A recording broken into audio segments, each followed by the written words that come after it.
नमस्कार दोस्तों, इतने बजे से शुरू हो जाएगा भारत और न्यूजीलैंड के बीच चैंपियन ट्रॉफी का फाइनल महामुकाबला। इस दिन इतने बजे फेंका जाएगा टॉस। अब विश्व चैंपियन बनने के लिए रोहित ने कर ली है खतरनाक तैयारी। अचानक भारतीय टीम को बदलकर सबको कर दिया है हैरान। अपनी खतरनाक तैयारी करते हुए खूंखार प्लेइंग 11 का किया ऐलान। जी हां दोस्तों, भारतीय टीम ने ऑस्ट्रेलिया को पहले सेमीफाइनल महामुकाबले में 4 विकेट से चकनाचूर करके इतिहास रच दिया और फाइनल में सबसे पहले जगह बनाने वाली नंबर 1 टीम बन गई। दूसरी तरफ दूसरे सेमीफाइनल महामुकाबले में दक्षिण अफ्रीका और न्यूजीलैंड आपस में टकराए। इस महामुकाबले में एक विशाल 362 का स्कोर न्यूजीलैंड ने बनाया, जिनको चेज करते हुए दक्षिण अफ्रीका टीम हार गई और इस मैच में 50 रन की शानदार जीत के साथ न्यूजीलैंड टीम फाइनल में प्रवेश कर चुकी है और दूसरी टीम बन गई है जो कि फाइनल में पहुंची है। ऐसे में भारत और न्यूजीलैंड की आपस में टक्कर अब फाइनल महामुकाबले में होने वाली है। वही दोस्तोस्क चैंपियन ट्रॉफी 2025 में भारतीय टीम ने जिस तरीके से प्रदर्शन किया है वह सच में लाजवाब रहा है। भारतीय कप्तान रोहित शर्मा ने अपनी कप्तानी में अच्छी टीमों को पानी पिला दिया है। फिर इसके बाद जब बारी आई ऑस्ट्रेलिया की, तो ऑस्ट्रेलिया को सेमीफाइनल में एक तरफ हराकर 2023 वर्ल्ड कप में मिली। भारतीय टीम को हार का बदला ले डाला है। ऐसे में भारतीय टीम तो अब फाइनल में पहुंच गई है और भारतीय टीम के कप्तान रोहित शर्मा जैसे ही भारतीय टीम फाइनल में पहुंची, उसके लिए अपनी पूरी तैयारी में जुट गए। आपको बता दें, 2017 में पाकिस्तान के खिलाफ फाइनल में भारतीय टीम को चैंपियन ट्रॉफी में हार मिली थी। उसके बाद इस साल फिर से फाइनल भारतीय टीम पहुंची है, तो उसके लिए उसको जीतना जरूरी है और इसके लिए वह अपनी पूरी तैयारी में लग चुकी है। भारतीय कप्तान रोहित शर्मा और उप कप्तान शुभमन गिल और कोच गौतम गंभीर के साथ मिलकर अपनी रणनीतियों पर काम कर रहे हैं। उन्होंने कॉन्फ्रेंस करते हुए उन्होंने अगले महामुकाबला के बारे में बहुत कुछ बता दिया है। तो ऐसे में आखिरकार भारतीय टीम चैंपियन ट्रॉफी 2025 का फाइनल महामुकाबला कब खेलने वाली है, इसके लिए भारतीय प्लेइंग 11 किस तरीके की दिखाई दे रही है। फाइनल महामुकाबला कौन से मैदान पर कितने बजे से शुरू होगा। भारत के अभी तक वनडे इंटरनेशनल और आईसीसी के टूर्नामेंट में न्यूजीलैंड के खिलाफ क्या रिकॉर्ड्स हैं, सब कुछ आपको आगे वीडियो में दिखाएंगे। मगर उसके अलावा आपको यह भी बताएंगे कि इस फाइनल की शानदार फ्री में लाइव स्ट्रीमिंग आप कहां देख सकते हैं। तो वीडियो काफी इंटरेस्टिंग एवं इंफॉर्मेटिव होने वाली है। साथ ही हमको यह बताना नहीं भूलिए कि रोहित शर्मा और विराट कोहली में सबसे घातक बल्लेबाज आप किसको मानते हैं। कमेंट बॉक्स में आपकी राय जरूर दें। आप वीडियो को अंत तक जरूर देखिएगा, मगर नए हैं तो क्रिकेट जगत की छोटी बड़ी खबरों के लिए सब्सक्राइब कर लीजिए। तो दोस्तों, बिना समय गवाए वीडियो को शुरू करते हैं। आपको बता दें, आईसीसी चैंपियन ट्रॉफी 2025 अब अपने अंतिम पड़ाव पर आ चुकी है। इस साल भारतीय टीम ने इसमें कमाल का प्रदर्शन करके सबको चौंका डाला है। भारतीय कप्तान रोहित शर्मा की कप्तानी में भारत ने ऐसा प्रदर्शन किया है न कि कोई भी टीम भारतीय टीम के सामने टिक नहीं पाई है। ऐसे में एक और सेमीफाइनल महामुकाबला जब भारत और ऑस्ट्रेलिया के बीच खेला गया, यह बेहद रोमांचक था, क्योंकि आपको बता दें, भारत वह टीम में जो इस साल आईसीसी चैंपियन ट्रॉफी में किसी से नहीं हारी थी और ऑस्ट्रेलिया भी वह टीम थी जिसको उसके ग्रुप में किसी ने नहीं हराया था। ऐसे में दोनों टीमों की टक्कर में एक महारोमांच होना तय था और मुकाबले में यह देखा भी गया और मुकाबला कांटे की टक्कर का रहा। रोमांच की सारी हदें पार होते हुए दिखाई दी। जहां पर यह मुकाबला जब शुरू हुआ, पहले सेमीफाइनल में दुबई की मैदान पर सबसे पहले स्टीव स्मिथ ने टॉस जीतकर पहले बल्लेबाजी करने का फैसला चुना। उनकी टीम ने पहले बल्लेबाजी करते हुए स्कोरबोर्ड पर रन ठोक दिए और भारतीय टीम के सामने 265 रन का लक्ष्य रखा था। उनकी टीम 265 रन 49.3 ओवर में टीम बनाकर ऑल आउट हो जाती है। अब 265 रन का पहाड़ जैसा लक्ष्य भारतीय टीम के सामने था और इतना बड़ा लक्ष्य आज तक उसे मैदान पर चेज नहीं किया जा सका था। तो ऐसे में भारतीय टीम बल्लेबाजी करने उतरी और भारतीय टीम ने 6 विकेट खोकर इस मुकाबले को आसानी से अपने नाम कर लिया और सेमीफाइनल में जीतकर फाइनल में जगह तो बने, मगर ऑस्ट्रेलिया का घमंड को चकनाचूर करके उसको अब चैंपियन ट्रॉफी से बाहर फेंक दिया है। और कहीं ना कहीं भारतीय टीम का वह बदला भी पूरा हुआ है जो 2023 में इन्होंने हमको विश्व कप से बाहर कर दिया था। दोस्तों, इसके अलावा अब ऐसे में दूसरा सेमीफाइनल महामुकाबला न्यूजीलैंड और दक्षिण अफ्रीका के बीच खेला गया था, जिसमें दक्षिण अफ्रीका और न्यूजीलैंड की महाटक्कर में न्यूजीलैंड ने पहले बल्लेबाजी करते हुए 362 रन स्कोर बोर्ड पर लगाए थे, जिसके जवाब में दक्षिण अफ्रीका की टीम 312 रन बनाकर इस महामुकाबले को 50 रन से हार गई और ऐसे में न्यूजीलैंड टीम अब फाइनल में पहुंच गई है। तो ऐसे में भारतीय कप्तान रोहित शर्मा द्वारा घोषित प्लेइंग 11 के बारे में बताएं, तो उससे पहले आपको फाइनल के बारे में पूरी जानकारी दे देते हैं, जहां पर यह मुकाबला 9 मार्च दिन रविवार को खेला जा रहा है। भारतीय समय अनुसार इसकी शुरुआत दोपहर को 2:30 बजे से होगी और इसके लिए टॉस दोपहर से 2 बजे फेंका जाएगा।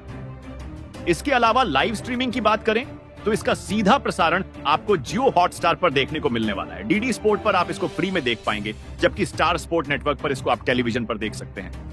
तो वहीं पर भारत और न्यूजीलैंड के हम वनडे इंटरनेशनल में रिकॉर्ड्स की बात करें तो दोनों के बीच में चौंकाने वाले आंकड़े दिखाई दे रहे हैं, क्योंकि दोनों के लगभग बराबर जीत हार की अंतर है, जहां पर दोनों टीमों ने अब तक 119 मुकाबले खेले हैं, जिनमें भारतीय टीम 61 मुकाबले जीते हैं, जबकि न्यूजीलैंड टीम ने 50 मुकाबला अपने नाम किए हैं। ऐसे में 7 मुकाबले बिना किसी नतीजे के घोषित हो गए। तो भारतीय टीम न्यूजीलैंड के बीच में कांटे की टक्कर दिखाई दे रही है, क्योंकि अंतर इतना ज्यादा नहीं है। वही दोस्तों, अब फाइनल में जीतकर इतिहास रचने और विश्व चैंपियन बनने के लिए भारतीय कप्तान रोहित शर्मा ने उप कप्तान शुभमन गिल के साथ मिलकर एक घातक प्लेइंग 11 का ऐलान कर दिया है। ऐसे में अगर हम प्लेइंग 11 की तरफ निगाहें डालें तो कप्तान रोहित शर्मा सबसे पहले स्थान पर खेलते हुए दिखाई देने वाले हैं। इनके साथ आपको फिर से शुभमन गिल की खतरनाक ओपनिंग जोड़ी खेलते हुए दिखाई देने वाली है, जिसमें सबसे पहले कप्तान रोहित शर्मा के प्रदर्शन पर निगाहें डालें तो वह बहुत ही ज्यादा घातक नजर आ रहा है। जब उनका बल्ला चलता है तो हर एक टीम का धज्जिया उड्डीन चढ़ना तय मानो। आजकल जब रोहित शरण बल्लेबाजी करने आते हैं तो सामने वाली टीम की पहले ही खौफ में रहती है कि जल्द से जल्द रोहित को आउट करने होगा, क्योंकि अगर रोहित शर्मा कुछ देर बहुत देर तक क्रीज पर टिक गए तो सामने वाले विरोधी की हवाइयां छड़ने वाली होती हैं। वनडे में इनके जो मौजूद समय में रिकॉर्ड है वह सबको चौंका देने वाले हैं। जिस 3 हिटमैन का दिन होता है उस दिन किसी और का दिन नहीं होता। जहां पर रोहित शर्मा ने पिछले महामुकाबले में अपने टीम को तूफान की शुरुआत दिलाने में सफलता हासिल नहीं कर पाई थी।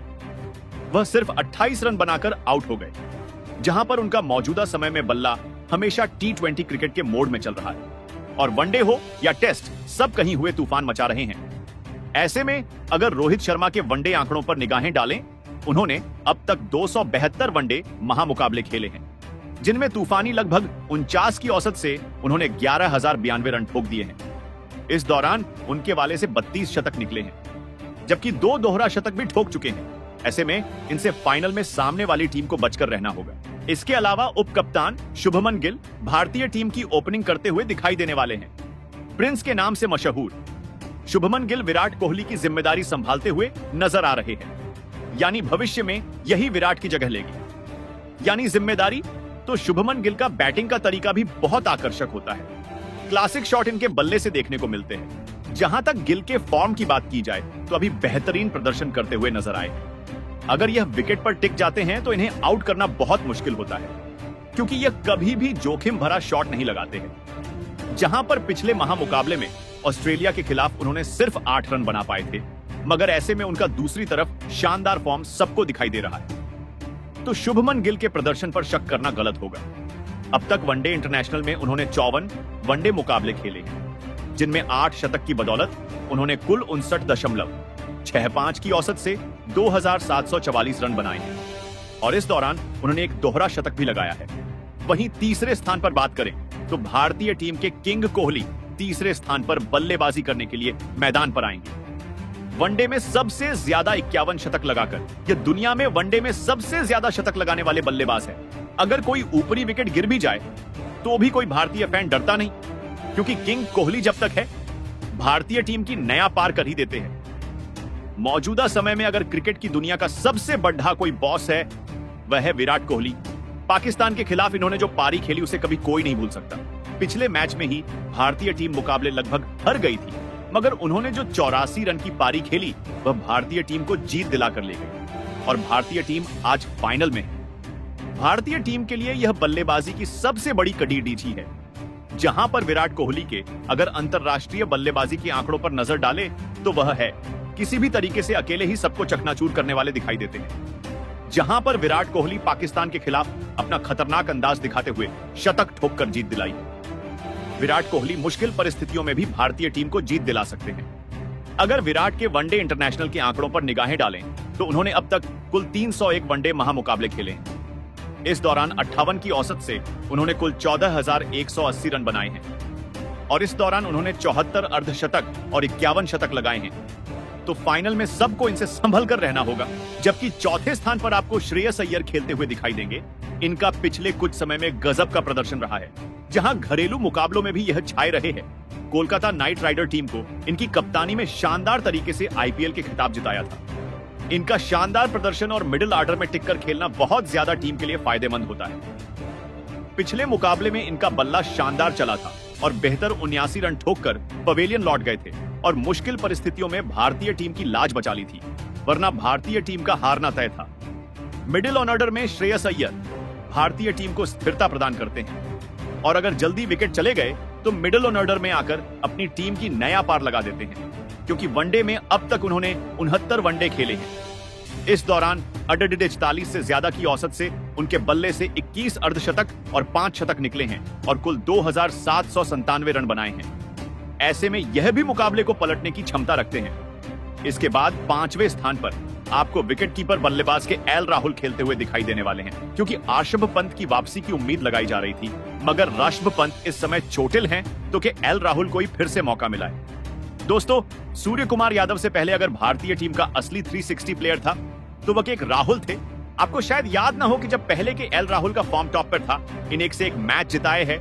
इस खिलाड़ी के साथ जितने एक्सपेरिमेंट हुए हैं शायद किसी के साथ नहीं हुए। ये ओपनिंग स्टॉप लेकर तक ये 8वें स्थान तक बल्लेबाजी कर चुके हैं, कप्तानी की या उप कप्तानी की जिम्मेदारी संभाल चुके हैं, विकेटकीपर के तौर पर खिलाना है या सामान्य रूप में खिलाना है। यह खिलाड़ी तैयार है। राहुल ने पिछले मुकाबले में नाबाद 42 रन बनाए रहे। अब यह भारतीय टीम की तरफ से एक शानदार टुडुप का इक्का साबित हो सकते हैं, क्योंकि यह मुकाबला को फिनिश करने की क्षमता रखते हैं। उनके आंकड़ों पर निगाहें डालें तो कुल 84 वनडे, महामुकाबले में लगभग 48 की औसत से 18 अर्धशतक और 7 शतक के साथ 3009 रन बनाए हैं। इसके बाद आपको 6वें स्थान पर ऑलराउंडर हार्दिक पांड्या का तूफान दिखाई देने वाला है।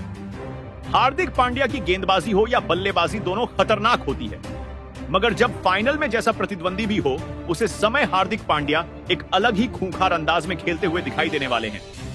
यह इन्होंने अभी तक करके दिखाया है। हार्दिक पांड्या ने अपनी खतरनाक गेंदबाजी के साथ बल्लेबाजी करके भारतीय टीम की कई बार पार की है।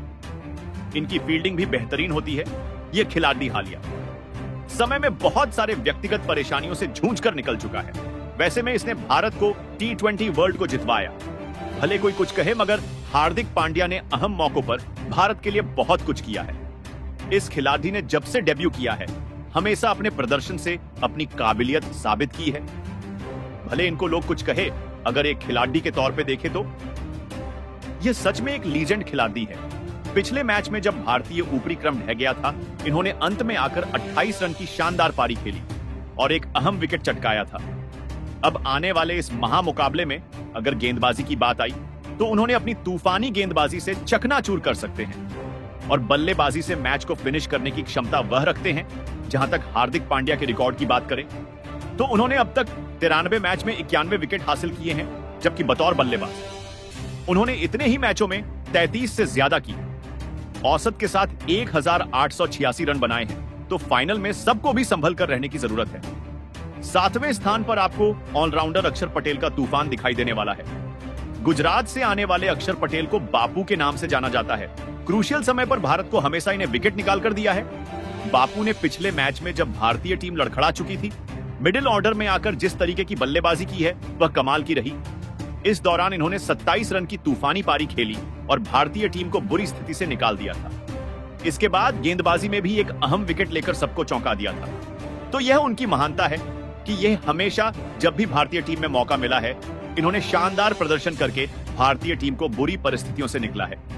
यह बल्लेबाजी में वह मिडिल ऑर्डर में आकर भारतीय टीम को एक शानदार बल्लेबाजी ऑप्शन प्रदान करते हैं। तो ऐसे में यह तूफानी ऑलराउंडर भारतीय टीम के लिए यह हमेशा मदद प्रदान करते हैं। जबकि 8वें स्थान पर आपको इस मुकाबले में ऑलराउंडर रविंद्र जडेजा खेलते हुए दिखाई देने वाले हैं। रविंद्र जडेजा बहुत ही शानदार गेंदबाज है, मगर बल्लेबाजी में उनका कोई जवाब नहीं है। वह खतरनाक बल्लेबाजी करके कई मुकाबले में फिनिशर की भूमिका अदा कर चुके हैं और उनके होने से भारतीय टीम को 8वें स्थान तक लगातार बल्लेबाजी का ऑप्शन मिल पा रहा है। रविंद्र जडेजा की स्पिन के सामने कोई नहीं टिकता है, मगर जब अंततः बल्लेबाजी की बात आती तो लंबे लंबे छक्के लगाने के लिए यह जाने जाते हैं। 9वें स्थान पर वरुण चक्रवर्ती को खिलाया गया है। वरुण चक्रवर्ती एक शानदार स्पिनर गेंदबाज है और उनकी शानदार गेंदबाजी के सामने अच्छे अच्छे बल्लेबाज पानी भरते हुए नजर आ रहे हैं। मौजूदा समय में इनको जितनी महामुकाबले में गेंदबाजी करने का मौका मिला, हर मैच में शानदार गेंदबाजी से सामने वाली टीम को कुचलकर रख दिया है। जब पिछली कुछ T20 सीरीज में इन्हें मौका मिला तो इन्होंने शानदार गेंदबाजी से भारतीय टीम को एक तरफा मुकाबला जिता दिया। 10वें स्थान पर आपको तूफानी गेंदबाज हर्षित राणा की वापसी दिखाई देने वाली है। बांग्लादेश के खिलाफ महामुकाबले में जब इनको मौका दिया गया, उन्होंने शानदार गेंदबाजी से 3 अहम विकेट चटकाकर बांग्लादेश को चकनाचूर करने में अहम भूमिका निभाई थी। उनका यह पहला आईसीसी टूर्नामेंट था तो उन्होंने इसमें कमाल कर दिया। इसके अलावा पाकिस्तान के खिलाफ 1 विकेट ले चुके हैं, जबकि पिछले मैच में इनको आराम दिया गया था। तो ऐसे में इस मुकाबले में कुलदीप यादव को आराम दिया गया है और उनको वापस मौका दिया गया है। ऐसे में उम्मीद होगी कि मैच में भी फाइनलिस्ट के सामने वह दुबई के पिच पर कमाल करेंगे। जबकि 11वें स्थान पर भारतीय टीम के सबसे खतरनाक तेज गेंदबाज मोहम्मद शमी खेलते हुए दिखाई देंगे। मोहम्मद शमी की सीमा गेंदबाजी का कोई जवाब नहीं। इनका एक्सपीरियंस कप्तान को बहुत मदद प्रदान करता है। जब बात आती है परेशानियों से, इस खिलाड़ी ने हमेशा हमें उभारा है। वनडे विश्व कप 2023 में न्यूजीलैंड के खिलाफ इनका प्रदर्शन कौन भूल सकता है। 5 विकेट लेकर सबको चौंक दिया था। बांग्लादेश के खिलाफ मुकाबले में मोहम्मद शमी ने जिस तरीके से गेंदबाज की थी, वही कारण रहा भारतीय टीम इस महामुकाबला को जीत पाई। नहीं तो एक बड़ा स्कोर बांग्लादेश भारतीय टीम को देती और आईसीसी टूर्नामेंट में भारतीय टीम की तरफ से सर्वाधिक विकेट लेने वाले गेंदबाज भी यह मौजूद समय में है। पाकिस्तान के खिलाफ इन्हें विकेट नहीं मिल सका और उसके बाद न्यूजीलैंड के खिलाफ भी इनमें कोई विकेट नहीं लिया, मगर पिछले मैच में 3 अहम विकेट झटक कर भारतीय टीम की नया पार लगाई थी। मगर भारतीय टीम के लिए इनका अनुभव बहुत जरूरी है। दोस्तों, यह तो वह खतरनाक प्लेइंग 11 है जो कि अगले महामुकाबले में फाइनल जीतने के लिए भारतीय कप्तान रोहित शर्मा ने घोषित की है। तो आपको क्या लगता है, इस प्लेइंग 11 में कौन सा और बदलाव होना चाहिए था? आपकी महत्वपूर्ण प्रतिक्रियाएं हमें कमेंट के माध्यम से दीजिए और नए हैं तो सब्सक्राइब करना नहीं भूलिए। धन्यवाद। जय हिंद।